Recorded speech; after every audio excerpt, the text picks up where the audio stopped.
बिस्मिल्लाहिर्रहमानिर्रहीम। अस्सलाम वालेकुम नाज़रीन, पैगाम पॉडकास्ट के नया एपिसोड। हमारे आज के पॉडकास्ट के मेहमान एक नौजवान स्कॉलर हैं, इस्लामिक स्पीकर हैं, टीचर हैं और नौजवानों की तरबियत के हवाले से, उनकी तालीम के हवाले से बहुत सरगर्म हैं। हमज़ा गफ़ारी साहब हमारे साथ हैं। अस्सलाम वालेकुम रहमतुल्लाहि व बरकातहू। वालेकुम अस्सलाम रहमतुल्लाह। बहुत शुक्रिया आपका तशरीफ़ लाए। आप जैसे नौजवानों को जब हम दीन के लिए काम करते हुए देखते हैं और माशाल्लाह आप लोग, बड़ी खुशी होती है, रश्क होता है आपके ऊपर कि अल्लाह ताला अपने दीन का काम ले रहा है आपसे। और हमें तो वो हदीस भी याद आती है कि क़यामत के दिन सवाल होगा कि जवानियाँ कहाँ गुजारी हैं। तो अल्लाह ताला आप जैसे लोगों को, आप जैसे नौजवानों को जब हम देखते हैं तो हमें भी रश्क आता है।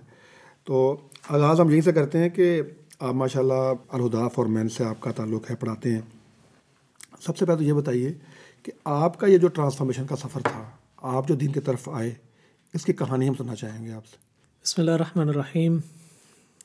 प्रॉफिट सल्लल्लाहु अलैहि वसल्लम की हदीस है, मल्लम यशकुरिन्नास लम यशकुरिल्लाह।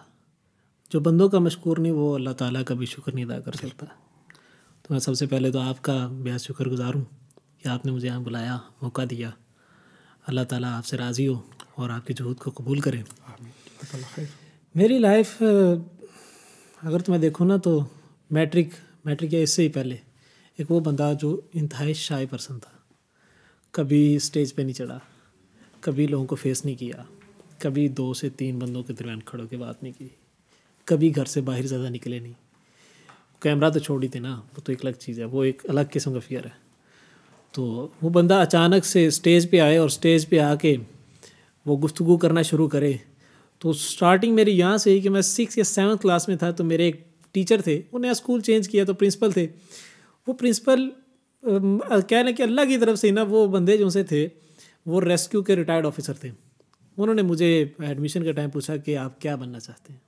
तो मैंने फ़ौरन से कहा कि I want to be a brigadier.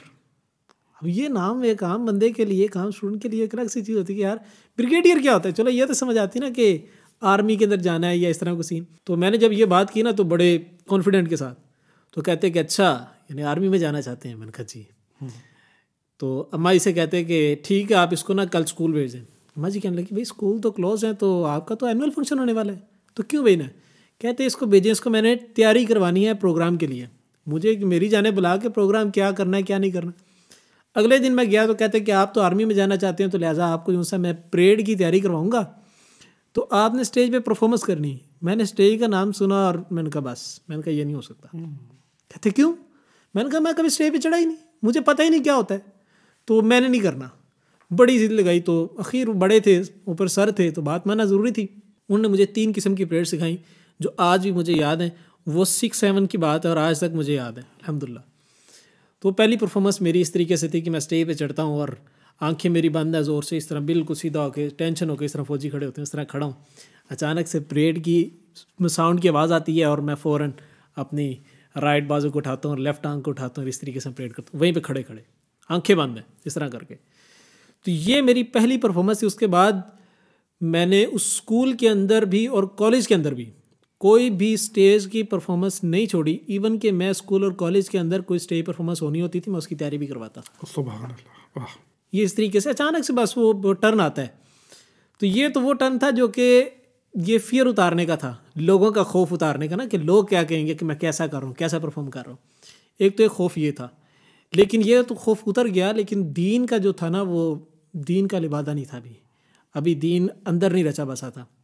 मुझे याद है मैं कॉलेज के अंदर था, तो आज भी कॉलेज की कनकौड़िया कॉलेज में पढ़ता था, और जितनी भी आज भी फ्लेक्सेस लगती हैं उनकी पब्लिसिटी के लिए, या उनकी टीवी एड्स चलती हैं, या उनके अखबारात, या उनके वो पेपर्स, या उनके मैगजीन छपते हैं, तो उनके अंदर मेरी तस्वीरें आज भी लगी होती हैं अल्हम्दुलिल्लाह।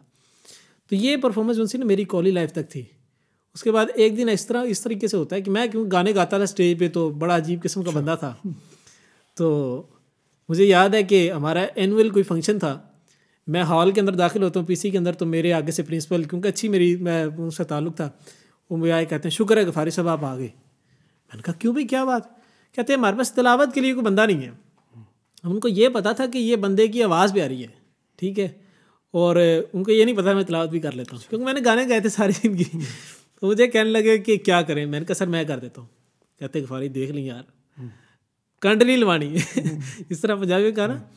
मैंने कहा सर बेफिक्र है इंशाल्लाह मैं कर लूँगा। तो मैं स्टेज पे चढ़ा, मैंने तिलावत की, क्योंकि बैकग्राउंड इस्लामिक था लेकिन मैं इस्लामिस्ट नहीं था।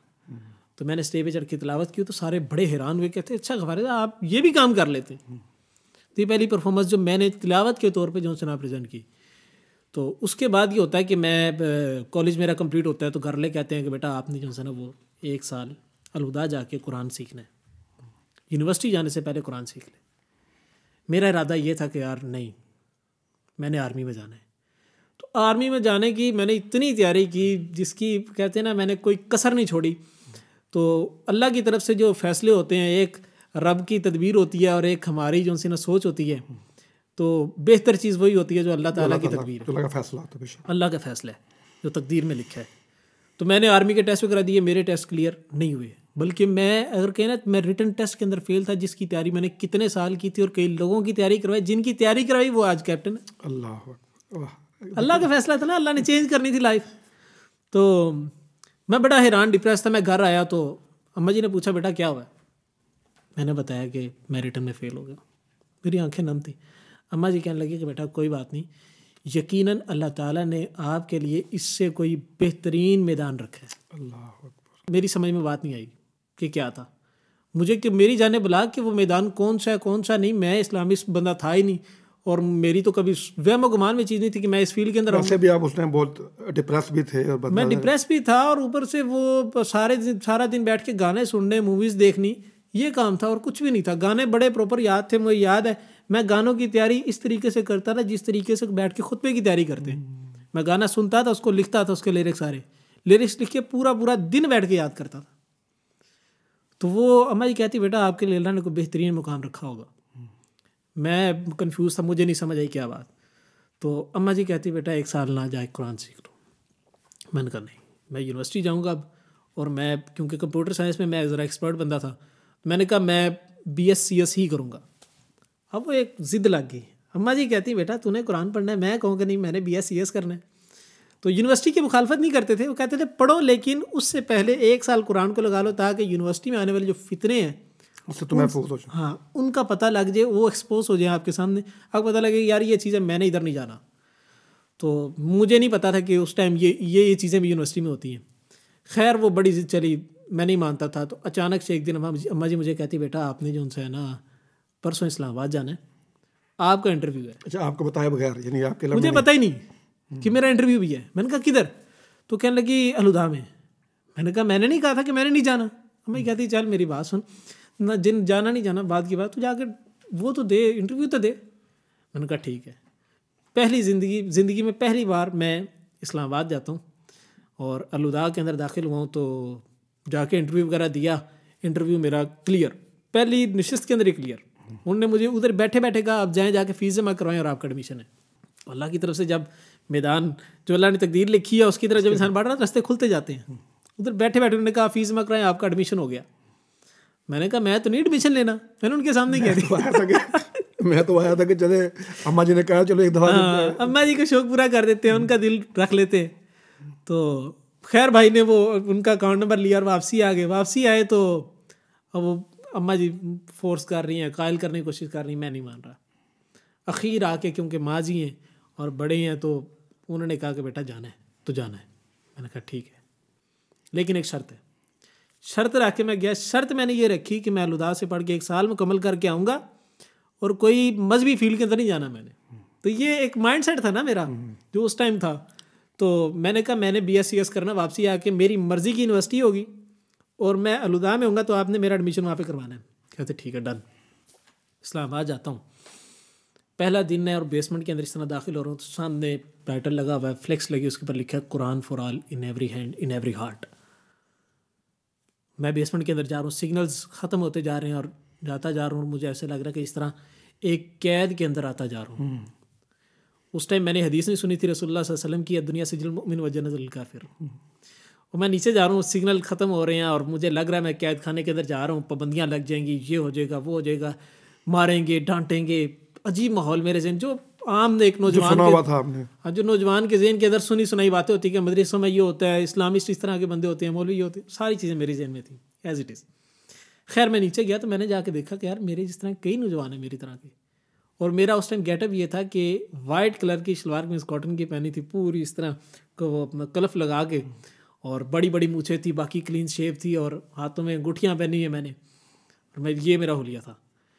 मैं गया हूँ तो मैंने जाकर देखा मेरे इस तरह के कई नौजवान वहाँ पे मौजूद हैं। मुझे थोड़ा हौसला हुआ, चलो कल्ले नहीं, हमारे जैसे और भी हैं। हमारे जैसे और भी हैं। खैर वो पहला महीना तो इस तरीके से रहा कि आज यहाँ से भाग जाना और उसके बाद वापसी नहीं आना, आज यहाँ से भाग जाना फिर नहीं वापसी, आज छोड़ के चले जाना, आज अम्मा जी को कॉल, आज ये करो। पूरा महीना ये चला। लेकिन चूंकि वहाँ पर कुरान पढ़ाने का अंदाज़ इस तरीके से था कि वो थोपते नहीं थे, वो मुसल्लत नहीं करते थे, वो कुरान से अल्लाह का तारुफ देते थे, अल्लाह से मोहब्बत क्रिएट करवाते थे।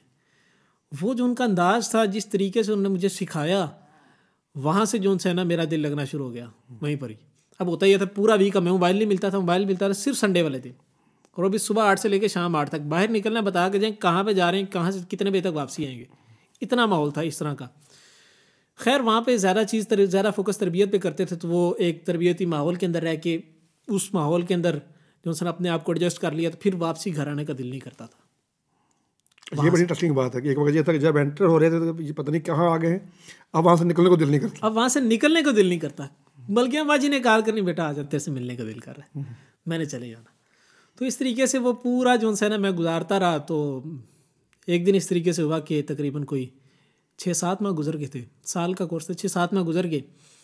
मुझे अम्मा जी की कॉल आती, क्योंकि मोबाइल तो मिलता नहीं था पूरा वीक, तो वो जो अलुदा के अंदर रिसेप्शन पे जो टेलीफोन पड़ा होता था वहाँ पे कॉल आती थी, और वो बुला लेते थे कि मैं जनाब आपके घर से कॉल आई तो आप सुन लें। मैं जाता हूँ और जाके मैंने कॉल रिसीवर अपने कान को लगाया, तो अम्मा जी कहती क्या हाल है, हाल चाल पूछा, रस्मी गुफ्तगू। तो कहने लगी कि बेटा मेरा दिल करता है तू ना मदीना यूनिवर्सिटी अप्लाई कर। मैंने कहा किस लिए? मैं तो शौक था, क्योंकि मैं तो एक डिमांड रख के आया था, एक वो एग्रीमेंट करके आया था भाई, मैं तो अपनी मर्जी की यूनिवर्सिटी में जाना, BSc ही करना है। मुझे मैं कहने लगी कि बेटा तू ना मदीना यूनिवर्सिटी अप्लाई कर, मेरा दिल चाहता है तू ना इस्लामिक स्टडीज़ पढ़ ले। मैंने ये सुना और गुस्से से मैंने फ़ोन, अगली बात ही कोई नहीं कि मैंने फ़ोन रखा और मैं चला गया, गुस्से से भरा हुआ। तो उसके बाद डेली नहीं बल्कि वीकली बेसिस पे कॉल आती थी, क्योंकि वीक पे मोबाइल मिलता, तो उसके दौरान भी कभी वो PTCL पे कॉल आ जाती थी, मैं कॉल नहीं सुनता था। तकरीबन पूरे महीना 2 महीना मैंने वालदा से गुफ्तगू नहीं की, घर से मेरा कोई ताल्लुक़ नहीं हो गया था, बिल्कुल कट ऑफ, सिर्फ इसलिए कि मैं गुस्से में था। तो तकरीबन को 1.5 महीने बाद मुझे दोबारा जो है ना वो, क्योंकि डेली बेसिस पे कॉल्स आ रही थी, मैं नहीं सुन रहा था। 1.5 महीने बाद वो दोबारा जब कॉल आई ना, तो मैंने कहा यार सुन लेते हैं।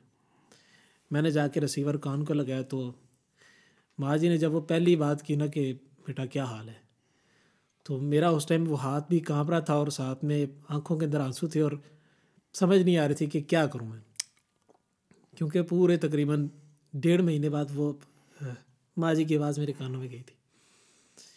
तो गुफ्तगू हुई, माँ जी ने उस टाइम कोई बात नहीं की मदीना यूनिवर्सिटी की। तो उसके बाद अगले वीक दोबारा कॉल आई, तो माँ जी ने पूछा कि बेटा क्या तूने इरादा बनाया? तो मैं उस टाइम चुप करके सुन लिया। तो अगला हफ़्ता आया, तो मैं उस हफ्ते के दौरान ना यही सोचता रहा यार मैं क्या करूँ, मैं किधर जाऊँ, मेरा समझ में कुछ नहीं आ रहा था कि मैंने यहाँ से निकल के, क्योंकि यहाँ पे कुरान पढ़ रहा हूँ, कुरान का माहौल है, और उस माहौल में जो तरबियत है वो चीज़ हो रही है, और कुरान के अपने ऊपर इम्प्लीमेंट कर रहे हैं, वो आसानी वाला मामला हो रहा है, हर चीज़ समझ आती जा रही है, कुरान का एक ब्रॉड विजन है, वो सब समझ आ रहा है। यूनिवर्सिटी में जाएंगे तो क्या बनेगा, क्योंकि जब कुरान पढ़ लिया, आप इतनी डेप्थ के अंदर पढ़ रहे हैं, तो आम ही बंदे के साथ आप उस तरीके से वो समझ नहीं सकते कि यार ये क्यों, मतलब इनकी छोटी छोटी बातें हैं और उन बातों पे इतना आपस में लड़ पड़ता है क्यों, यानी वो तहम्मुल नहीं रहता फिर वो ना। तो कुरान पढ़ के वो तहम्मुल भी था, तो मैं ना बड़ा कन्फ्यूज़ था मैं क्या करूँ। फिर मैंने इरादा बनाया, मैंने कहा यार ज़िंदगी गुजारनी है, ठीक है, कमाना तो है ही और दीन को भी इम्प्लीमेंट करना है, तो क्यों ना ओढ़ना बिछोना इसी को बनाया जाए। मैंने वहाँ से इरादा किया कि मैं अप्लाई करूँगा। मैंने मदीना यूनिवर्सिटी अप्लाई किया, सारे कागजात मेरे डॉक्यूमेंट सारे वो ट्रांसलेट करवाए गए अरबिक में, एडमिशन चला गया और वहाँ पर एडमिशन भेजा तो पेंडिंग पे, अभी तक पेंडिंग पड़ा है, नहीं हुआ। आखिर मेरा इरादा ये बना कि मैं इस्लामिक यूनिवर्सिटी इस्लामाबाद के अंदर असुलुद्दीन के अंदर जो है ना वो मास्टर करूँगा। इरादा ये बनाया और मैंने घर वालों को कॉल की, मैंने बड़े जो है ना शौक से कहा, मैंने कहा मैंने जो है ना वहाँ पर एडमिशन लेना है। तो घर वालों ने जो है ना वो एडमिशन फॉर्म वगैरह भेज दिया, सब कुछ क्लियर हो गया। फ़ी चलान आ गया, मैंने घर भेजा, मैंने कहा फ़ी चलान आ गया, इसकी फ़ी जमा करवा दें। वो बस करते करते करते करते वो डिले हो गया और मेरी सीट किसी को लॉट हो गई, एडमिशन नहीं हुआ मेरा। मैं बड़ा ही हैरान कि ज़िंदगी में चल क्या रहा है। एक जगह मेरा आर्मी का शौक़ था, उधर से मदीना यूनिवर्सिटी, बल्कि उधर से BScs और फिर मदीना यूनिवर्सिटी, फिर इस्लामिक यूनिवर्सिटी। मुझे समझ नहीं आ रही थी कि भाई मेरी डायरेक्शन क्या है, मैं किस तरफ जा रहा हूँ, कुछ समझ नहीं आ रही। तो वहाँ पर एडमिशन नहीं हुआ। तो फिर अलहुदा मेरा कंप्लीट होता है, कोर्स कंप्लीट होता है, और मैं अपने समेत 2 बंदों को एग्री करता हूँ इस बात पे कि यहाँ से जाएंगे, जाके एक मदरसे के अंदर दाखिला लेंगे और वहाँ पे दीन पढ़ेंगे। अच्छा, वो बंदा यूनिवर्सिटी ख़त्म हो गई और जो है वो BScs भी नहीं है और सब कुछ किया। अच्छा, वो बंदा जो स्टेज पे गाने गाता था, वो बंदा जो बड़ी बड़ी 1000 2-2 हज़ार बच्चों के सामने गाने गा लेना, स्टेज परफॉर्मेंस कर लेना, सब कुछ कर लेना, वो बंदा अचानक से कहता है कि भाई मैं मदरसे जाऊँगा, मदरसे में कुरान और सुन्नत की तालीम हासिल करूँगा। अपने साथ 2 बंदों को और तैयार किया, दोनों ही मुल्तान के थे उस टाइम। तो मैं उनको लेके इधर आया हूँ। तो होता ही है कि अचानक से हम एक मदरसे में जाते हैं, जाके अप्लाई करते हैं, वहाँ पर 2 बच्चों को आता है, 1 का नहीं होता। जिनका हो जाता उनमें मैं भी था। तो हमने क्या ला के हम कर लेंगे, कोशिश करेंगे, स्ट्रगल करेंगे, इसको साथ मोटिवेट करेंगे, कर लेगा। एडमिशन उसका हो गया। अब तीनों का एडमिशन हो गया। तो अल्लाह की तरफ से ऐसा हुआ कि उस मदरसे के अंदर वो बच्चा पढ़ने लगा जो बच्चे की हमने क्या एडमिशन करवाया था कि यार कर लेंगे, इसको मोटिवेट हम करेंगे। अच्छा, वो पढ़ रहा, बाकी हम दोनों विड्रा कर गए। विड्रा कर गए। तो फिर अब मेरे घर के अंदर फिर एक नई बैच स्टार्ट हो गई। मैं कहूँ कि मैंने मदरसे में तालीम हासिल करनी, घर लेके नई यूनिवर्सिटी पढ़ना है। पहले क्या था, वो कहते थे कुरान पढ़ना है, मैं कहता था यूनिवर्सिटी जाना है। अब वो कहते हैं कि भाई आपने दीन ही हासिल करना ना, यूनिवर्सिटी जाया करो, मदरसे नहीं जाना। क्योंकि एक माइंडसेट वो था जो हमारा ये रवायती तौर पे आमतौर पे बना हुआ है, सुनी सुनाई बातों के बेस पे। तो मैं कहता नहीं मदरसे जाना। अब ये एक जंग सी चल रही घर के अंदर, और अल्लाह की तरफ से इस तरह होता है कि वो दूसरा जो मेरा साथी है जिसका एडमिशन वहाँ पे हुआ था लेकिन गया नहीं, वो एक और मदरसे में चला जाता है और मेरा पंजाब यूनिवर्सिटी में एडमिशन हो जाता है। अल्लाह के फैसले ना, वो मैंने बात की ना, एक अल्लाह की तदबीर और एक इंसान की जो उनसे ना सोच, बेहतर वही है जो अल्लाह की तदबीर है। वो हो जाए तो इंसान को समझ आ जाती है। यूनिवर्सिटी चला गया, 4 साल मेरे कंप्लीट हो गए। 4 साल मेरे कंप्लीट हुए हैं। उसी के दौरान के अंदर मैंने मुख्तलिफ़ किस्म के काम किए, कहीं पर भी नहीं सेटल हो पाया। आखिर मैंने कुरान को जो है ना वो कुरान को ही परसू किया गया। अल्हम्दुलिल्लाह अब कुरान पढ़ा रहा हूँ, तफसीर पढ़ा रहा हूँ, तजवीद पढ़ा रहा हूँ, सीरा पढ़ा रहा हूँ, मुख्तलिफ़ कोर्सेज अलुदा के चल रहे हैं, जुमा पढ़ा रहा हूँ मुस्तकिल, तो स्कूल पढ़ा रहा हूँ। ये काम अब मुस्तकिल चल रहा है अल्हम्दुलिल्लाह। अच्छा, वो नौजवान जो कि स्टेज पर, जो बच्चा जो है जो स्टेज पर नहीं आ रहा था या नहीं आ पा रहा था शायनेस की वजह से, या थोड़ा सा वो जो एक अंदर की एक हिचकिचाहट थी, तो आज जो इतने बड़े बड़े मजमों से बात करता है और अपने अल्लाह के दीन की बात करता है और मोटिवेट करता है उनको, तो आज कैसा महसूस करते हैं? अल्लाह ये एक ही चीज़ सोचते हैं कि इसमें हमारा कोई कमाल नहीं। मैं कहता हूँ अगर वो मेरी सोच के मुताबिक जो मेरा फ्यूचर था ना, अगर वो हो जाता ना, आज पछतावे के अलावा मेरे पास कुछ भी ना होता। अल्लाह अकबर। ये एक अंदर की जस्तजू थी कि यार मैंने जो उनसे ना वो गलत काम की तरफ नहीं जाना, मैंने दीन के रास्ते को इख्तियार करना है, अल्लाह के रास्ते को इख्तियार करना है। वो जस्तजू थी। फिर वही दुआ निकलती थी ज़ुबान से। वो कहते हैं कि हिदायत जो सी है ना, वो आपको गॉड गिफ्टेड नहीं होती। ये बाजू, ये हाथ, ये टांगे, ये कान, ये सर, ये सब कुछ गॉड गिफ्टेड है। मैं मांग के अब नहीं ले सकता, हिदायत मांगनी पड़ती है। लेकिन हिदायत गॉड गिफ्टेड नहीं होती, ये मांगनी पड़ती है। तो मैंने दुआ की तो अल्लाह ताला ने डायरेक्शन इस तरह चेंज की मेरी कि मुझे समझ नहीं आ रहा था कि ज़िंदगी में हो क्या रहा है। सारी चीज़ें मौज़ाती तौर पे होती जा रही। आर्मी में एडमिशन ना होना, यूनिवर्सिटी में ना जाना, फिर अलुदा चले जाना, फिर इस्लामिक यूनिवर्सिटी में ना होना, मदीना यूनिवर्सिटी में ना होना, फिर मदरसे में ना होना। अचानक से फिर ऐसी फील्ड में कि वो बस डायरेक्शन चेंज हुई। आज अल्हम्दुलिल्लाह का लाख लाख शुक्र अदा करता हूँ कि मेरी वो सोच के मुताबिक मेरा मुस्तकबिल नहीं बना, ये अल्लाह की तदबीर पे हुआ है। तो आज अल्हम्दुलिल्लाह हर लिहाज से। लेकिन हमजा भाई, ये तो लोग तो जाहिर बात है, जैसे आप बता रहे हैं, ऐसा ही है। हर बंदा जो है ना अपना मुस्तकबिल ये समझता है कि मैं कोई ओहदा मिल जाए या मैं किसी बड़ी मतलब पोस्ट पे पहुंच जाऊं, या मैं इवन कंप्यूटर साइंस का दौर है आजकल, तो यानी टेक्नोलॉजी का दौर है, तो मैं कहीं अच्छा कंप्यूटर साइंटिस्ट बन जाऊं। आज तो मतलब डाटा साइंस से और पता नहीं क्या कुछ आगे। तो आप किस तरह से इस बात को जस्टिफाई करते हैं कि बस नहीं, वो नहीं है तो ये बड़ा बेहतरीन है, ये उसके मुकाबले बहुत ज़बरदस्त है? अब मतलब किसी आम बच्चे को तो ये बात समझ में नहीं आ सकती आपकी, आप तो बड़ी कोई अलग बात कर रहे हैं जो कि बाकी सारे लोग नहीं सोच रहे हैं। मैं उसकी आपको मिसाल देता हूँ। मेरा रिसेंटली एक्सीडेंट हुआ। तो मेरा एक्सीडेंट हुआ, गुरकी हॉस्पिटल से मैंने ऑपरेट करवाया। उसमें मेरे पाँव की एक उंगली कट गई। तो वो जो मेरा ऑपरेट जिस बंदे की ज़ेर निगरानी हुआ था ना, जिस डॉक्टर की, वो सीनियर सर्जन था।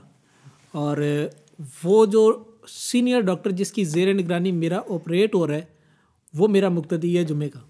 अल्लाह अकबर।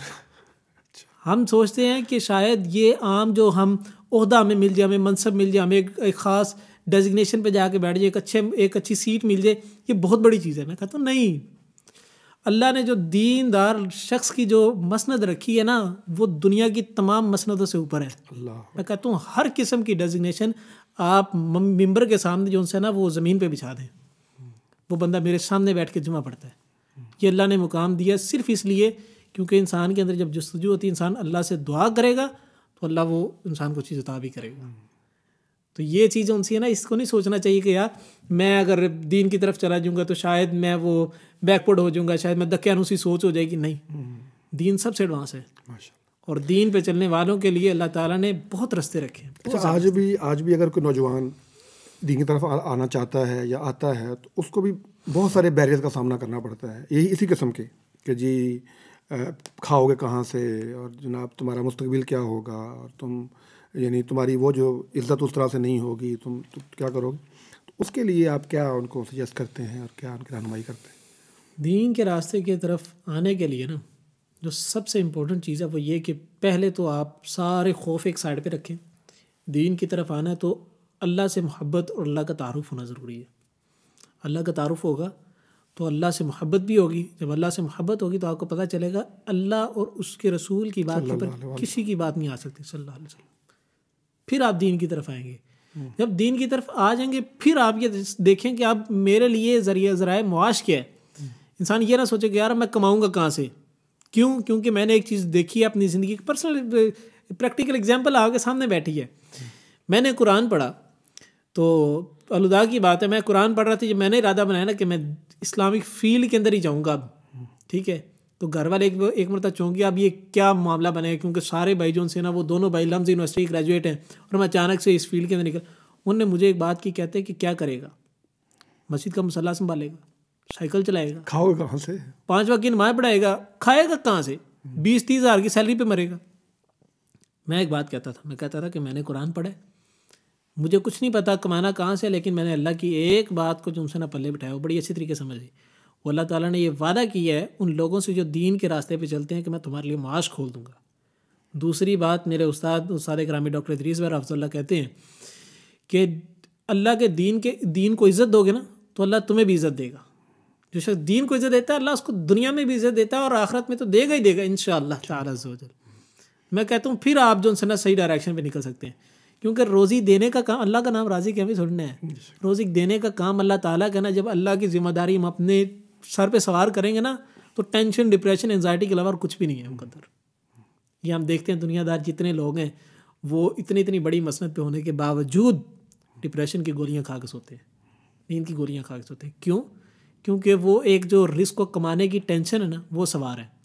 लेकिन दीनदार जितने हैं वो बड़े तवक्कुल से सोते हैं कि आज अगर मैं सोया हूँ, कल मेरी ज़िंदगी लिखी है अगर, तो अल्लाह ने मेरा उसके साथ रिस्क भी लिखा है। वो एक हदीस, वो आजकल मैट्रिक के क्लास में, क्योंकि मैं स्कूल में पढ़ा रहा हूँ तो मैट्रिक क्लास को पढ़ाने का इत्फाक होता रहता है।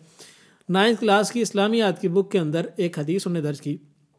उस हदीस का एक छोटा सा टुकड़ा ये है कि अल्लाह ताला ने तुम्हारा रिस्क लिख दिया है, तुम अपना रिस्क खा के जो से ना मरोगे, उसके बगैर तुम्हें मौत नहीं आ सकती। मैं कहता हूँ जितने दिन का रिस्क मेरा लिखा है उससे पहले मुझे मौत नहीं आएगी। मुझे टेंशन लेने की ज़रूरत ही नहीं है, मेरा रिस्क लिखा हुआ यार, मुझे मिल गई रहेगा, मेरी तरफ खुद ही आ जाएगा। असबाब को इख्तियार करने की कोशिश, सिर्फ यही चीज़ है कि आप कोशिश करें, आप कोशिश करें, अल्लाह रास्ते खोलता है। जिस तरह मैंने बताया कि मैंने इस तरफ कोशिश की, मेरा उस तरफ अल्लाह ताला ने डायरेक्शन रखी, मेरी डायरेक्शन अल्लाह ताला ने जिस तरफ मोड़ी वो मेरे लिए सबसे बेहतरीन थी। आप कोशिश करें, आपकी डायरेक्शन अल्लाह ताला उस रिस्क की तरफ मोड़ देगा जो रिस्क आपके लिए सबसे बेहतरीन होगा। लेकिन अगर कोशिश ना करें, सिर्फ बैठ के सोचें, अपनी सोच के घोड़े दौड़ाएं, तो फिर अल्लाह ताला के फ़हम को तो नहीं हासिल कर सकते, आप उस तक तो नहीं पहुँच सकते। अल्लाह ताला ने तकदीर लिखी है, बेहतरीन है। आप कोशिश करें, अल्लाह ताला रिस्क देगा, जिस तरह हमें दे रहा है अल्लाह ताला आपको भी देगा इंशाअल्लाह। अच्छा, ये भी एक सवाल है कि नौजवानों को दीन की तरफ माहिर, जैसे आपके वालदा मोहतरमा ने आपको बड़े तरीके से कि ये पढ़ लो, फिर उसके बाद यूनिवर्सिटी चले जाना, ये एक तमाम तो है ना, यानी किसी वालिद का, वालिदैन का या घर के किसी बड़े का कि अपने बच्चों की दीन तरबियत के हवाले से, तो आज के नौजवान को अगर दीन की तरफ माइल करना चाहें या माइल करें तो उसके लिए आप क्या कर रहे हैं आजकल? मैं आपको एक चीज़ बताता हूँ। मैं वालदा के कहने पे चला गया ज़ोर ज़बरदस्ती। मैं पहले 2 या 3 माह तक मैं बिल्कुल वैसा था जिस तरह कॉलेज में था, और मैं शायद आज तक मैं चेंज ना हो पाता, क्योंकि मैं ज़ोर ज़बरदस्ती पे गया था। मैं आज तक चेंज ना हो पाता अगर मुझे अल्लाह का सही तारुफ और अल्लाह ताला से मोहब्बत ना करवाई जाती। ये मैं सच्ची बात बता रहा हूँ। आज के नौजवान को सबसे बड़ा मसला है ना, वो ये कि इसको अल्लाह का सही तारुफ नहीं होता। ये खुतबा सुनता है वीकली बेसिस पे, ये कोई महीने में एक आध मरतबा दर्स भी जाकर सुन लेगा, लेकिन उसमें सिर्फ वाक़यात सुनेगा।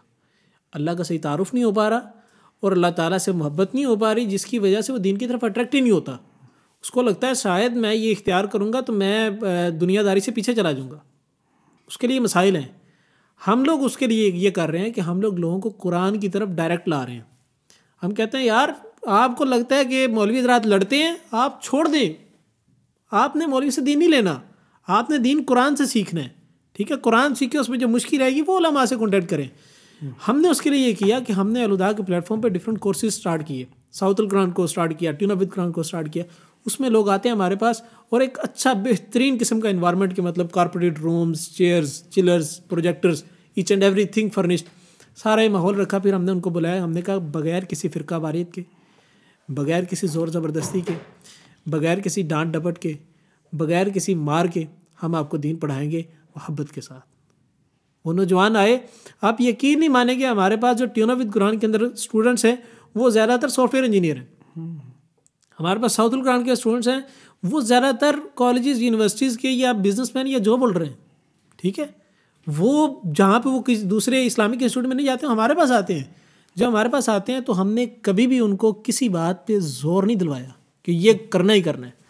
हम कहते हैं कुरान ये कह रहे हैं, रसूलुल्लाह सल्लल्लाहु अलैहि वसल्लम की बात ये कह रही, आपका दिल मानता तो कर लो। जब वो कुरान और हदीस की बात को देख, क्योंकि अल्लाह का तारुफ हो गया ना, अल्लाह से मोहब्बत हो गई है। इससे बड़ी बात क्या हो सकती है कि अल्लाह जब वो तारुफ और मोहब्बत हो चुकी है अल्लाह उसके रसूल से, फिर वो समझता है कि शायद मेरी बात की वक़्त है ही नहीं अल्लाह के रसूल, उसके रसूल सल्लल्लाहु अलैहि वसल्लम की बात के सामने। फिर वो तस्लीम करता है, फिर वो ऑटोमेटिकली दीन की तरफ आता है। वो जो एक बैरियर था कि भाई मैं जो उनसे है ना वो शायद पीछे चला जाऊँगा, या मेरे अंदर जो उनसे है ना वो ये चेंजिंग आ जाएगी, मैं ख़राब हो जाऊँगा, या फिर जो ये दीनदार तबका जो उससे लड़ता है झगड़ता है, वो सारी बातों से मावरा होकर डायरेक्ट कुरान की तरफ आ जाता है। उसको कुरान से मोहब्बत हुई थी, अल्लाह के दीन से मोहब्बत हुई। हम सिर्फ इसी चीज़ के ऊपर काम करें, क्योंकि मैं लाइफ मेरी जिस तरह चेंज हुई, मैं चाहता हूँ कि सब लोगों की लाइफ चेंज हो, सब नौजवानों की चेंज हो, और इसी सिस्टम के ऊपर हो सकती है जो मेरी सोच के मुताबिक है। अच्छा, ये जो अभी जैसे आपने बात की, हमारे जो लिबरल और सेकुलर तबका है वो ना यानी दीनी तबके पर बहुत ज़्यादा तनकीद करते हैं कि ये दकियानूसी हैं और बड़ा एक यानी बैकवर्ड सोच है और उसका भी एक बैरियर ये भी है कि हमारा नौजवान जब उनकी बात सुनता है तो उससे मुतासर होकर फिर वो भी उस तरह आगे नहीं बढ़ पाता या उस तरह आगे नहीं आ पाता। तो इसके वाले से जो है ना वो आप क्या कहेंगे? इसमें एक छोटी सी बात यह है कि मैं समझता हूँ कि शायद कसूरवार दोनों ही हैं, दोनों साइड्स का कसूर है। दीनदार तबका जहाँ पर कुरान और सुन्नत की तालीम हासिल कर रहे हैं, उसको चाहिए कि वो जदीद मसाइल यानी atheism, feminism, liberalism, humanism, socialism, इन सारे इज़म्स को पढ़े। जब इनका डीपली मुताला करेगा, एनालिसिस करेगा इनका, देन वो जब हमारे पास लिबरल तबके के सवालात आएंगे तो वो उनको एक तो समझता भी होगा, दूसरा उसके पास दोनों चीज़ों का इल्म होने के साथ साथ उनका जवाब भी सही तरीके से दे पाएगा। असल में ये है कि दोनों साइड पे एक्सट्रीम है। ठीक है, दीनदार तबका ज़्यादातर जो है अक्सरियत, क्योंकि हर बंदे की तो बात नहीं कर सकते, लेकिन अक्सरियत मामला ये है कि वो दीन तो पढ़ते हैं और दुनियादारी को पीछे छोड़ते जाते हैं। दुनियादार हैं, लिबरल है, वो दुनिया को देखते हैं और दीनदारी को बिल्कुल पीछे छोड़ते आ रहे हैं। दीन असल जो उनसे है इस्लाम, वो दरमियान में है। इस्लाम कहता है दोनों चीज़ों को हासिल करें। तो असल जो मसला है वो ये कि हम उन इज़म्स को पढ़ें और उनके सवालात को सुन के उनको काउंटर करें। हमने उसके लिए वर्किंग ये की कि मेरी फील्ड दुनियादारी की थी, मैं जिस तरह दुनियादारी के अंदर था वो सारी चीज़ें अपनी जगह पे। मैं यूनिवर्सिटी गया, मैंने यूनिवर्सिटी जाके तालीम हासिल की और मैंने साथ कुरान को भी पढ़ा। जब दोनों चीज़ों को पढ़ा, अब लोग को आगे मेरे से सवाल करते हैं, वो बड़े ही सती किस्म के सवाल होते हैं। कि मिसाल के तौर पे एक सवाल है वो जो लिबरल तबके की तरफ से आता है, वो ये कि अजीब छड्डो परे मौलवियों नू, ये आपस में लड़ते रहते हैं। मैं कहता हूँ दीन आपने क्या सिर्फ मौलवी से लेना है? दीन कुरान देने वाला है।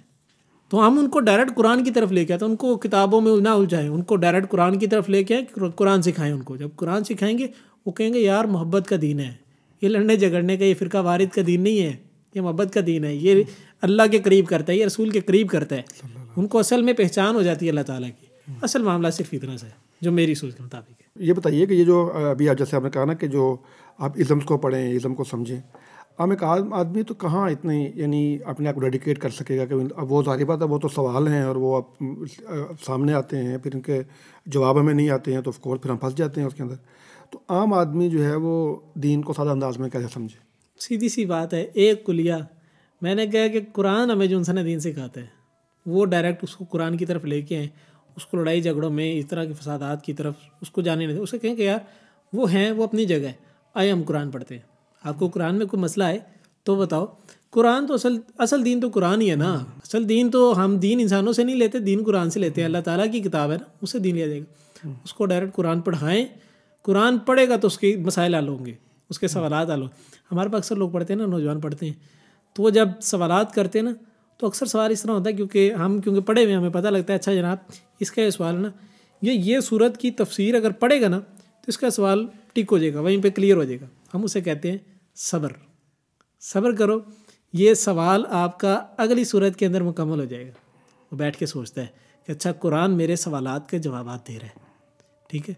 तो ये जो जदीद उठने वाले सवालात हैं, अगर इन्हीं के सामने हम कुरान रखें तो इन्हीं के जवाबात कुरान भी देता है। तो ये कुरान पढ़ेंगे तो इनके मसाइल भी हल होंगे। आमी बंदे के लिए दीन सीखने के लिए सिर्फ इतनी चीज़ है, वो ये कि पहली चीज़ तो अल्लाह ताला से दुआ करे, क्योंकि दीन हिदायत गॉड गिफ्टेड नहीं है, दुआ मांगने से मिलती है। दुआ करे।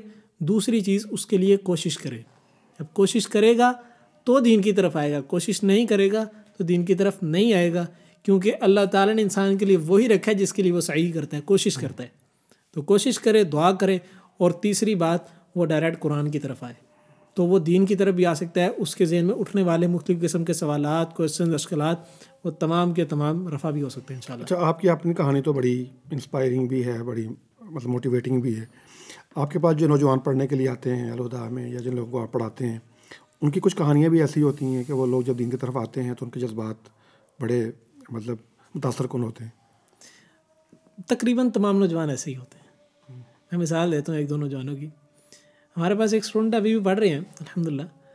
तो वो जॉब बोल रहे हैं, वो नाइट की पहले शिफ्ट करते थे, तो नाइट में बैठ के उनका काम कोई बिलिंग शिलिंग का था, आई थिंक सो, कंप्यूटर में ना, और इंटरनेशनल कंपनी के साथ। तो बैठ के उनका काम था बस कंप्यूटर पे बैठ के काम करना। तो मुझे ना एक दिन कॉल आई, तो कॉल नहीं बल्कि मैसेज आया। तो वो कहने लगा कि हमज़ा भाई, क्योंकि अब ये ताल्लुक़ चेक करें, हमज़ा भाई क्यों, क्योंकि हमने उनके दरमियान और अपने दरमियान कोई बैरियर नहीं रखा, सिर्फ मोहब्बत कायम की है। वो हमारे से हर किस्म के सवाल डिस्कस भी करते हैं जो कहीं पर नहीं कर सकते, ताकि उनके क्वेश्चंस के जवाब हम लोग दे सकें। अच्छा, मुझे कहने लगे हमज़ा भाई मुझे ना आप कुरान मजीद ऑडियो के अंदर पूरा सेंड कर दें। मैंने कहा क्यों? कहने लगा कि यार मैं ना ऑफिस के अंदर बैठा होता तो कुछ फ्री टाइम होता है, तो मैं चाह रहा हूँ कि उसके दौरान ना कुरान सुन लूँ और मुझे सबक भी याद हो जाए और मैं कुरान भी मुश्किल सुनता रहूँ। एक आम बंदा है, उसने क्या करना है, वो जैसे उसको फ्री टाइम मिलना है उसने मोबाइल पकड़ा और सोशल मीडिया पे रील्स देखता जाएगा या गाने सुनता जाएगा। अब डायमेंशन चेंज हुआ कुरान पढ़ने से।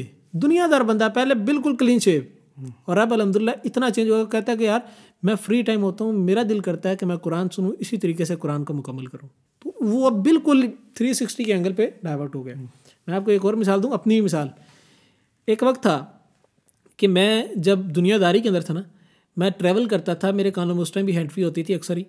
तो कानों के अंदर जो हैंड फ्री होती थी, मैं ट्रैवलिंग के दौरान गाने सुनता था, जिस तरह आम नौजवान हर बंदा सुनता है। लेकिन जब से मैं चेंज हुआ, मेरी लाइफ ट्रांसफॉर्म हुई, उसके बाद से अभी भी कानों में मेरी हैंड फ्री होती है हमेशा ट्रैवलिंग के दौरान। अब या तो नशीद होगी या तिलावत होगी, और मैंने अक्सर सूरतें ज़ुबानी की सिर्फ उस ट्रैवलिंग के दौरान। हमारे पास स्टूडेंट इस तरह किया। मैं एक और स्टूडेंट की मिसाल दूँ, वो ऐसा बंदा था कि उससे ज़रा सा कोई कुरान उसने पढ़ा ना, तो कुरान में कोई ऐसी चीज़ आई जो कि उनके आबाओ अजदाद की रवायत के ख़िलाफ़ थी। उसने फ़ौरन से कहना है नहीं ऐसे नहीं होता, गुस्से के अंदर आकर ना क्लास के दौरान, ऐसे नहीं होता, हमारे माँ बाप तो इस तरह कहते हैं हमें। हम कहते हैं बेटा आपको कुरान ये कह रहे हैं, आपको अच्छा लगता है, आप अपने माँ बाप की बात मानो, आप क्यों कुरान की बात फिर मान रहे हो? वो जब ये बात कहते हैं, कहते हैं नहीं नहीं नहीं नहीं नहीं, हाँ ये कुरान की बात है, ये कुरान की बात है, वो तो माँ बाप की बात है। वो बच्चे ने एक दिन इसी तरीके से मामला किया कि कोई बात इस तरीके से आई कि कुरान कुछ और कह रहा था और वहाँ पर उनकी रवायात कुछ और कह रही थी। तो लड़के जो उनसे ना वो खामोश हो गया, घर गया, जाके सोचा और फिर मैसेज किया। कहने लगा कि सर मैं माफ़ी चाहता हूँ, मेरे से गलती होगी, मुझे इस तरह कहना नहीं चाहिए था। मैंने कुरान को गौर व फिक्र किया तो मुझे समझ आ गई कि कुरान की बात दुरुस्त थी। अल्हम्दुलिल्लाह, ये बड़ी बात है, ये बड़ी सादत की बात है। ये इसी तरीके से चेंज होता है जब आपको असल तारुफ हो जाए कि यार अल्लाह सबसे बड़ी चीज़ है। अल्लाह अकबर कहा है तो अल्लाह अकबर कहते हुए जो मेरे जहन के अंदर कॉन्सेप्ट आना चाहिए, अल्लाह अकबर, अल्लाह सबसे बड़ा, वो एक ब्रॉड विजन आएगा, तब असल में दीन की बात मानने पर आप रजामंद होंगे। तो वो इसी तरीके से चेंज हुए। इस तरह की सैकड़ों मिसालें हमारे पास। इस तरह मैंने बताया कि हमारे पास ज़्यादातर स्टूडेंट्स जो से सॉफ्टवेयर इंजीनियर हैं, उनकी लाइफ बिल्कुल चेंज थी और अब वो कुरान की तरफ आ रहे हैं। इसी तरीके से सारे सेम इसी तरीके से केसेस आते हैं। अच्छा, ये जो भी आपने माशाल्लाह बड़ा अच्छा एक आपका एहतमाम है, आप करते हैं। सारी बात आपके पास 20-30 नौजवान, 40-50 नौजवान हैं। अब यानी हमारी मतलब यूथ जो है वो इतनी ज़्यादा है, आप क्या समझते हैं बतौर एक दाई के, बतौर एक मुबल्लिग के, हमें क्या इक़दाम अभी करने की ज़रूरत है अपने उस नौजवान को मुस्तकिल तौर पर दीन से जोड़ने के लिए? ओवरऑल जितने भी लोग हमारे तहरीकी लोग काम कर रहे हैं या दावती साहब काम कर रहे हैं, क्योंकि ये तो सारी हमारी वो कीमती यूथ है जिसकी एनर्जी, तवानाइयाँ सोशल मीडिया पे ज़ाया हो रही हैं। तो अब हमें क्या इक़दाम करने चाहिए उसके लिए? उसमें सबसे पहली चीज़ ये कि जितने भी नौजवान जो दीन के साथ जुड़े हैं और दीन की तबलीग का काम कर रहे हैं, तहरीकों के नौजवान हैं, मुख्तलिफ़ इदारों से नौजवान हैं, जो नए नए इदारे बनते जा रहे हैं, मैं उन सबको एक बात कहूँगा कि आपस के मामलात के ऊपर ना लड़ें। आपस में लड़ने की ज़रूरत नहीं है। सारे अपनी जगह पे लगे रहें, सारे दीन का काम कर रहे हैं, सारे अपनी जगह पे लगे रहेंगे तो हर बंदे की एक ख़ास टारगेट ऑडियंस है, वो उसी को ही सुनती है और किसी को नहीं सुन सकती। वो उस तक दीन पहुँचाए, आप जिस तक पहुँचा सकते हैं, आप जिस तक उस तक पहुँचाएँ, जिस तक मैं पहुँचा सकता मैं उस तक पहुँचाऊँ। हर बंदा जब इस तरीके से आगे बढ़ेगा तो मैक्सिमम ऑडियंस को टारगेट किया जा सकेगा। इस तरीके मैक्सिमम यूथ तक हम अपनी आवाज़ को पहुंचा सकें। कुछ ऐसे नौजवान हैं जो कि दीन की तबलीग कर रहे हैं और उनको सुनने वाले वो हैं जो कि पंजाबी स्पीकिंग है, जो कि देहातों से ताल्लुक़ रखने वाले, वो वहाँ तक अपनी आवाज़ को पहुँचाएँ। और वो नौजवान जो यूनिवर्सिटी कॉलेज़ के अंदर जाके मुख्तलिफ इवेंट्स कर सकते हैं, मुख्तलिफ टॉक्स दे सकते हैं, इस्लामिक टॉक्स, उनको चाहिए कि वहीं पर ही काम करें। आपस में एक दूसरे के अंदर कोई गलत सही की जो सी ना वो आप लड़ाई झगड़ा ना करें, एक जगह पे काम करें, आप अपनी जगह, आप अपनी जगह, दीन सब तक पहुंचेगा। दूसरी बात ये कि हमें चाहिए कि मज़ीद शॉर्ट कोर्सेज़ लेके आएँ, शॉर्ट कोर्सेज़, बिल्कुल शॉर्ट। नौजवानों से कहें यार आपका जो घर का माहौल है, आपको जो यूनिवर्सिटी में माहौल मिलता है, हम उससे बेहतर या कम अज़ कम उतना माहौल आपको हम यहाँ पे देते हैं, आप आएँ, आप हमारे पास आके दीन पढ़ें। उनके वो कहेंगे, वो सवाल ये होता है ना कि सर हमारे पास टाइम नहीं है, मैं कॉलेज जाता हूँ, मैं यूनिवर्सिटी जाता हूँ, मैं जॉब करता हूँ, मैं बेसिक मेरे पास टाइम नहीं है, मैं कहाँ पे पढ़ूँ दीन। आपके कोई इशू नहीं, आप शाम टाइम फ्री होते हैं, आप मेरे पास 1 घंटा आ जाए, मैं 1 घंटा पढ़ा दूँगा। मैं आपको हिस्ट्री बताऊँ अलहुदा की। अलहुदा जब स्टार्ट हुआ तो उसकी बेस ही यहाँ से थी कि डॉक्टर साहब, डॉक्टर इदरीस ज़ुबैर और डॉक्टर फ़रहद हाशमी, इन्होंने मुख्तलिफ जगह पे छोटे छोटे दुरूस देना शुरू किए, छोटे छोटे शॉर्ट कोर्सेज लॉन्च किए, वहाँ से स्टार्ट हुआ। आज इंटरनेशनल इदारा है, पूरी दुनिया के अंदर जितने बड़े ममालिक हैं सब के अंदर कोई ना कोई आपको ब्रांच मिल जाएगी। पाकिस्तान में तो बेतहाशा है। तो चाहिए ये कि हम शॉर्ट कोर्सेज लॉन्च करें जहाँ पर नौजवानों को हम टारगेट कर सकें, उनके लिए मुख्तलिफ़ किस्म की अट्रैक्ट करने वाली चीज़ें रखें। जिस तरह मैं एक मिसाल तो हमने कोर्स लॉन्च किया। अब आजकल सिस्टम क्या है कि नौजवान जो उनसे हैं वो बारबेक्यू पार्टीज़ और ये स्विमिंग पूल पार्टीज़ इससे बड़े अट्रैक्ट होते हैं। हमने कहा कोई इशू नहीं, आप आएँ, हम आपका गेट टुगेदर करते हैं। हम फार्म हाउस पे ले गए, वहाँ पर हमने स्पोर्ट्स भी किया, हमने बारबेक्यू भी किया, हमने नशीद कंपटीशन, हमने हर किस्म का कंपटीशन किया, उनको हर लिहाज से टारगेट किया, उनकी सारी नीड्स जो उनकी ज़रूरियात हैं उनको हमने पूरा किया, फुलफ़िल किया हलाल तरीके से। ठीक है, वो उस तरफ आए। उनके गाने सुनने की आदत थी, तो गाने सुनते हुए ये होता है कि ख़ास गाने का रिदम होता है, उससे ख़ास किस्म का डोपामिन रिलीज़ होता है, मुख्तलिफ़ किस्म के लिक्विड्स रिलीज़ होते हैं। ठीक है, वो एक नीड को पूरा कर रहे होते हैं। ठीक है, उसकी जगह हमने कहा ठीक है, आपकी वो नीड है ना, आप उसकी जगह ये करें, अल्टरनेट दिया, बिल्कुल कुल्ली तौर पर ख़त्म नहीं किया। हमने कहा अल्टरनेट देते हैं आपको, आप उसकी जगह ना ये चीज़ सुने। वो सुना क्या है, कुरान की HD क्वालिटी के अंदर आप ऑडियो सुने, अपने कानों में हेडफोन लगाएं, कुरान सुने। जब कुरान खूबसूरत अंदाज में प्रॉपर तजवीद के साथ पढ़ा जाएगा तो वही एक रिदम, उस तरह का एक रिदम क्रिएट होगा जिसकी वजह से वो इंसान रिलीज़ होंगे और आपकी वो नीड फुलफिल हो जाएगी। और वो एक रूहानी तस्कीन भी होगी, रूहानी तस्कीन। अला बिज़िक्रिल्लाहि तत्मइन्नुल कुलूब, तो वो उनको हमने अल्टरनेट दिया, ना कि कुल्ली तौर पे ख़त्म किया। हमने कहा ये आप सुन रहे थे, चलें आप जिस तरह कुरान ने शराब की हुर्मत बयान की ना कि ये जो उनसे ना बेहतर नहीं है, ये जो उनसे ना इसमें नुकसान की चीज़ें, तुम इसको अपने फ़ायदे के लिए इस्तेमाल कर, तुम नुकसान की चीज़ें इस्तेमाल कर। हमने भी ये किया, हमने कहा आप गाने सुनते हैं वो नुकसानदेह चीज़ है, आपकी बॉडी को रिलैक्स नहीं करती, वक्ती तौर पर रिलैक्समेंट मिल जाती है, लेकिन अल्टरनेटली आप देखें तो बाद में ज़्यादा बेचैनी क्रिएट हुई थी, बाद में टेंशन डिप्रेशन के मज़ीद जाते रहते हैं। अक्सर नौजवानों को देखें आप, उनके व्हाट्सएप स्टेटस देखें तो उसमें गाने लगे होते हैं, और शायरी होगी कौन सी, जो दिल टूटे हुए हैं जनाब और उजड़े हुए हैं, उनको उनकी महबूबा छोड़ गई है, ये हो गया वो हो गया, सारे के सारे लव स्ट्रक के अंदर फंसे हुए हैं, उनको मोहब्बत हो गई है, वो ऐसे मसाइल के अंदर फंसे हैं जहाँ से निकलने का कोई हल नहीं उनको नज़र आता। हम उनको हल देते हैं कि आपको दिल को तस्कीन नहीं मिल रही, हम आपसे वादा करते हैं कि आपके दिल को तस्कीन मिलेगी अगर आप कुरान, आप इन गानों की जगह ये कुरान सुन लेंगे। उनके जदीद मसाइल को हल किया। दूसरी बात, उनकी ज़रूरियात को पूरा किया। जब उनकी सब कुछ पूरा होता जाएगा, उनके मिजाज के मुताबिक आप टाइमिंग अपनी एडजस्ट कर लें, तो ऑटोमेटिकली वो दीन की तरफ आना शुरू हो जाएंगे। ये एक तरीका है यूनिवर्सिटी और कॉलेजेस और पढ़े लिखे नौजवानों को दीन की तरफ लाने का।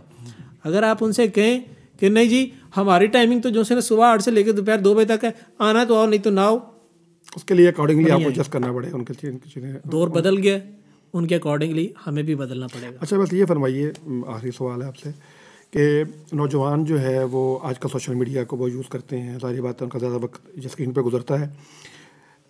मस्जिद में आना, एक माहौल में बैठना और एक ख़ास जो है वो अंदाज से सीखना कितना ज़रूरी है किसी नौजवान के लिए, जब इतने ज़्यादा हमारे पास ज़राए मौजूद हैं इल्म को हासिल करने के और दीन को सीखने के। असल चीज़ पता है क्या है, जितनी भी सोशल मीडिया ऐप्स बनती है ना, वो ह्यूमन साइकोलॉजी को देख के बनती है। हमारा point of attention Chand seconds या चंद नैनो सेकंड्स रह गए कि हम रील्स है ना, आजकल रील्स हर, आप देखें हर सोशल मीडिया प्लेटफॉर्म पे रील्स आती हैंगी। अब वो क्या जनाब, इस तरीके से आपने खोला है, आपने देखते साथ स्क्रीन, पहली स्क्रीन पे जो पहली चीज़ नज़र आ रही, देखते साथ आपका माइंड इस चीज़ को जो उनसे ना वो फैसला कर लेता है कि मैंने इसको देखना कि नहीं देखना। पॉइंट ऑफ अटेंशन इतना कम हो गया, आप फ़ौरन इसको ऊपर करते हैं। अगली आते साथ आपका माइंड कहता नहीं मैंने नहीं देखना, फ़ौरन आगे। इतना पॉइंट ऑफ अटेंशन कम हो गया। यही वजह है कि हम बुक रीडिंग से दूर हो गए। किताब पढ़नी हो, अगर 200-300 सफ़े की किताब है, 10-20 सफ़े पढ़ेंगे, 30 सफ़े पढ़ेंगे, तब समझ आएगी भाई मैं पढ़ सकता हूँ इस किताब को या मुझे पढ़नी चाहिए। तो असल चीज़ ये है कि हम जितना हो सके इस तरह की चीज़ों से दूर रहें जो हमारे पॉइंट ऑफ अटेंशन को कम करते हैं, डिक्रीज करती हैं। फोकस नहीं कर पाते हम, फोकस नहीं कर पाते। यही वजह है कि नौजवान खुतबा सुनने के लिए आते हैं। अगर उनके पॉइंट ऑफ अटेंशन को मज़ीद अट्रैक्टिवनेस क्रिएट करके हम उनको अपनी तरफ अट्रैक्ट ना करें तो विद इन 5 to 10 मिनट्स वो सो जाते हैं और पूरा खुतबा सोते हैं। इसके लिए ज़रूरी है कि एक तो हम लोग यानी नौजवान जो उनसे हैं वो सोशल मीडिया को थोड़ा सा यूजेज कम कर लें। मैं उसकी एक तरीकाकार बताता हूँ, अगर नहीं होता ना तो नहीं जी साढ़े को नहीं होता।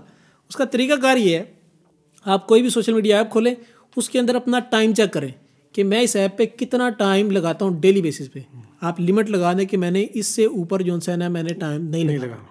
बिल्कुल ना छोड़े, आहिस्ता आहिस्ता आहिस्ता, इस तरह शराब की उर्मत में आहिस्ता आहिस्ता आहिस्ता तो बिल्कुल छुड़वा दी। आप इसी तरीके से इस तरह के एडिक्शन को छोड़ें, चाहे वो पॉर्न एडिक्शन है, चाहे वो सोशल मीडिया का एडिक्शन है, चाहे पॉइंट ऑफ अटेंशन कम होने की एडिक्शन है, चाहे किसी भी किस्म की एडिक्शन, उसको कम करने का तरीका कार ही है। आप उसको लिमिट लगा दें, आहिस्ता आहिस्ता कम होती जाएगी।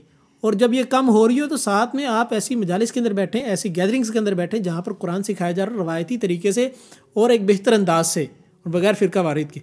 वहाँ पे आप बैठेंगे, आपका पॉइंट ऑफ अटेंशन वहाँ से पॉजिटिवली इंक्रीज़ होता जाएगा और यहाँ पे सोशल मीडिया पे कम होता जाएगा। ये असल तरीका है दीन को उस तरीके से सीखने का जिस तरीके से सीखना चाहिए कि बैठ के दीन को पढ़ें, दीन को सुने, दीन की गुफ्तगू सुने। हम लोग असल में यहाँ पर बुफे सिस्टम ले लिया हमने दीन को ना, कि मेरे मिजाज के मुताबिक ये वीडियो आई तो मैंने सुन ली, नहीं आई मैंने आगे कर दिया। ये वीडियो मुझे मेरे असल में वो डिज़ायर्स को जो उनसे ना मुखालफत कर रही, मैं फ़ौरन आगे कर दूंगा। लेकिन जब मैं एक दर्स कुरान सुनने के लिए बैठूंगा, कुरान की मजलिस के लिए बैठूंगा, तो पूरी बात सुनेगा, मुझे पूरी बात सुननी पड़ेगी। जब मैं पूरी बात को सुनूंगा फिर वो चीज़ मेरे अंदर अपीलिंग भी क्रिएट करेगी कि यार नहीं, फिर फैसला करूंगा ना कि ये ठीक है या नहीं। वो नफ्से लवामा फ़ौरन से एक्टिव होगा कि यार काम ख़राब है, आप ये काम गलत कर रहे हैं, मेरे अंदर ये ख़राबी है। आप गौर व फिक्र करेंगे तो असल चीज़ ये है कि हमें सोशल मीडिया को थोड़ा सा कम करना चाहिए और इसको थोड़ा सा बढ़ाना चाहिए, अगर फलाह चाहते हैं। अगर नई कामयाबी चाहिए, नई जन्नत चाहिए, ठीक है। वो एक स्कॉलर हैं, शेख हैं वेस्ट के ना, उनसे किसी ने पूछा कि शेख क्या डेटिंग या फिर स्मोकिंग इट्स हलाल और नॉट? तो कहने लगे कि हाँ ठीक है, आपके लिए हलाल है अगर आप जन्नत में नहीं जाना चाहते। आप जन्नत में नहीं जाना चाहते, आपके लिए हलाल है, आप बैठ के देखें उसको, या उसको स्मोकिंग करें। अगर आप जन्नत में जाना चाहते हैं फिर आपको इन चीज़ों को कम करना पड़ेगा। वो जो चीज़ मना की, मैं कहता हूँ असल अपनी डायमेंशन, अपना गोल सेट करें कि मैंने जन्नत में जाना है। जब आप अपना गोल सेट कर लेंगे देन रास्ते की मुश्किलात, रास्ते की हर्डल्स आपको वो कोई मायने नहीं रखेंगी। आप उनको आराम से, आपका नफ्स उनसे उनको दबा लेगा। हमजा भाई बहुत शुक्रिया आपका, आपके वक्त का तशरीफ़ लाए, बड़ी माशाल्लाह अपने मालूमाती इंटरेस्टिंग जो है गुफ्तगू की।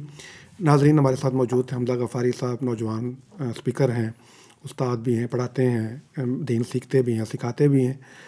हम समझते हैं कि हर मुसलमान की ज़रूरत है वो अल्लाह के दीन को समझे, अल्लाह के दीन का इल्म हासिल करे और उसको औरों तक पहुँचाए। यही हमारी फ़लाह का, हमारी कामयाबी का, हमारी निजात का रास्ता है। इस दुआ के साथ कि अल्लाह ताला हमारी दीन की ये सारी कोशिशें, दीन को सीखने सिखाने की ये सारी जद्दोजहद को अपनी बारगाह में कबूल फरमाए। और आइंदा हम किसी एक नए प्रोग्राम के अंदर एक नए मेहमान के साथ आप खिदमत में फिर दोबारा हाज़िर होंगे। उस वक्त तक इजाज़त दीजिए। अल्लाह हाफ़िज़।